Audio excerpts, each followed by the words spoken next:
Yan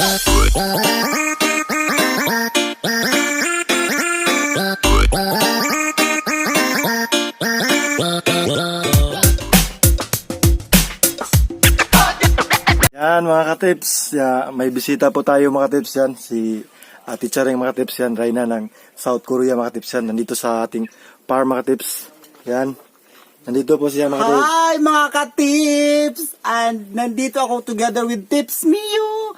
Thank you Tips Mio ha. Kasi talagang gutom na gutom kami. Galing kami Bugo. And then, Yan, tinulungan po tayo niya sabi ko dong, saan ka nagtatrabaho? Saan yung farm na pinagtrabahoan mo? Sabi niya, Teacher, malapit na kayo. And, so ayan, kami no? Magluto kami ng laswa. Gulay. Laswa ito sa Tagalog, tapos sa Bisaya ay Utan Bisaya, o di ba? Yan. This very fresh from the farm, malunggay. Ayan, malunggay, and then kanina nag-ihaw siya ng isda, preskong isda, and mamaya ay kakain na kami. So ayan, anuhin natin. Balog ko day. Anuhin natin if this is luto na ba siya? Luto na. Naay ko anay, adara, mo ni dong no? Oo. Yan, tinulungan po tayo ni Teacher Ring magluto ng utan mga katips. Oo, magluto tayo para makakain na kasi gutom na gutom na. So ayan po, please subscribe sa YouTube channel niya. Tips Mio. Tips Mio, T-I-P-S-M-E-Y-O-U. Yan. Tips Mio, at napakagaling ng batang to. Day, giuhaw lagi ka day. Giuhaw si It's Me Emer, tura. Giuhaw si It's Me Emer. Anong giuhaw mga day? Gusla na day. So ayan, Tapos, lulutuin na natin no ang ating utan. organic na utan. Galing ito sa farm ni Tips Mio kasama si nanay at si tatay. So ayan, ang kulang nito ay Kamungga. malunggay na lang. Kung sa nanay. Kita si nanay dong. And that is nanay. Hi nay. Thank you nay ha. Ako na iluto og kawasan. Turuan po tayo mag-utan ni Teacher Ring. Yes, kasi si It's Me Emer kasi gustong pumunta doon. Meron kaming kinuha doon. Kumuha kami ng saging para gamitin namin mukbang dito sa lugar ni Tips Mio. Ayan, ano natin if this is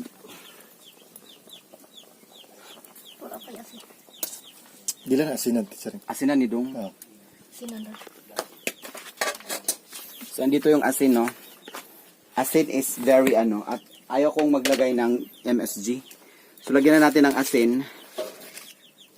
Kunti lang to.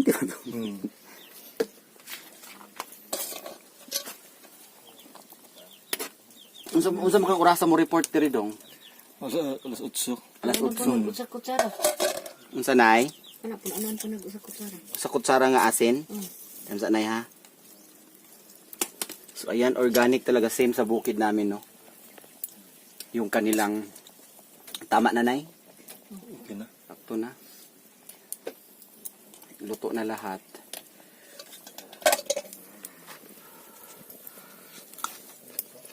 Kulang pa.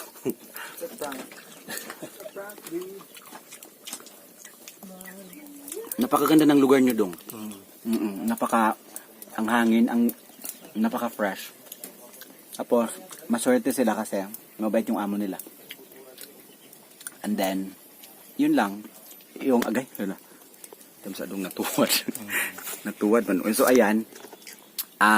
So anong gagawin mo dito nung mga i-maintain nyo lang yung dyan. I-maintain nyo lang.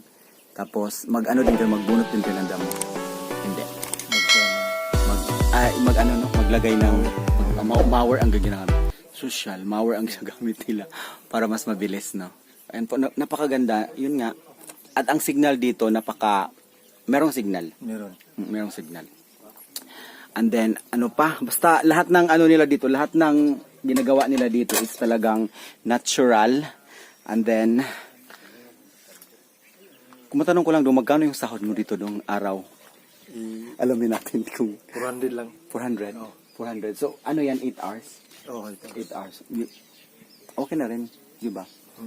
Saka ang gagawin niya dito, yun mag-mower, tapos mag-maintain yung mga damo na nakapalibot sa farm ay kukunin nila yung mga hindi kailangan. So, sige dong, ma-post man nino. Mo ni post dong. Muna. Wag So ayan. Luto na lahat. Ay hindi pa. Luto na yung kalbasa, eggplant, okra at saka beans. Ang ilagay natin ay ang organic malunggay. So dito sa lugar ni Tips Mio, Maraming malunggay. masasabi ko na organic yung mga ano nila dito, mga sangkap nila, mga gulay kasi nga malayo na siya sa highway. Ang definition kasi ng organic is malayo sa alikabok, tapos yung pabrika. malayo sa pabrika, tapos yung karatig lugar ninyo hindi gumagamit ng synthetic fertilizer. Yan yung definition sa organic. Kasi palagi akong kinokorekt meron siyang ganun-ganun siya. Thank you so much for correcting me the organics. Ayan, sige dong ako nang ilunod dong ang kuan kamunggay. Nalagi ni tawag dong, tawag na. Okay. Kuptisan na dahil. Kay maglagay na ako ng malunggay. So ayan, malunggay is real. Because malunggay is, ang scientific ng malunggay is oleifera. Oleifera, di ba? Manlugos ko andong, agbati dong. Agbati na, no? Bata. Sige dong, palugog-lono dong. Ayan. Para kakain na kami. Uy, lapot kaayo. And this is very lapot kaayo. Talog na ko ano dong. Kulay. So ayan, in a few minutes, wag natin i-overcook. Kasi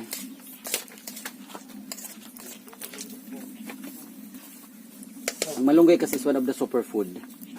So kailangan natin ito. Perfect. So anuhin lang natin, no. Kuluan lang natin ng siguro mga 1 minute or 2. Pagkatapos niyan, luto na at kakain na kami kasama si nanay. Nay, gutom ka na, nay, no? Nay, no? Pila nakakatuig na rin, nay? Dugay na kayo mo, no? Kamoy nagwa na nila yutan. Kami mo nagkuhan na rin. Nakay anak, nay? So, Asa mo yung anak, nay? Wala dere. narito ubusan. Pila ka bukid mong anak, nay? 8. 8, ha? 5 kuklaki. Tulo ko bukubay? Oo. Mga minyo na pod, nay? Magi hurog hakot sa mga taon. Huwag ibibinling Hakot. gusto ko yung term nila, inubos. Gibinlan mi. Inubos daw yung anak niya, inubos daw ng mga tao. Inubos daw. Sige, nay. And luto na dong. And now, i-check natin. So ayan, perfect.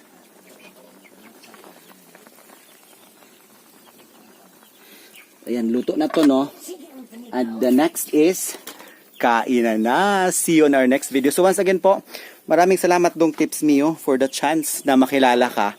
At syempre, malaman namin na ganoon palang trabaho mo. As in, I so loving it. So ayan po, once again, see you on our next video. Bye-bye. Bye.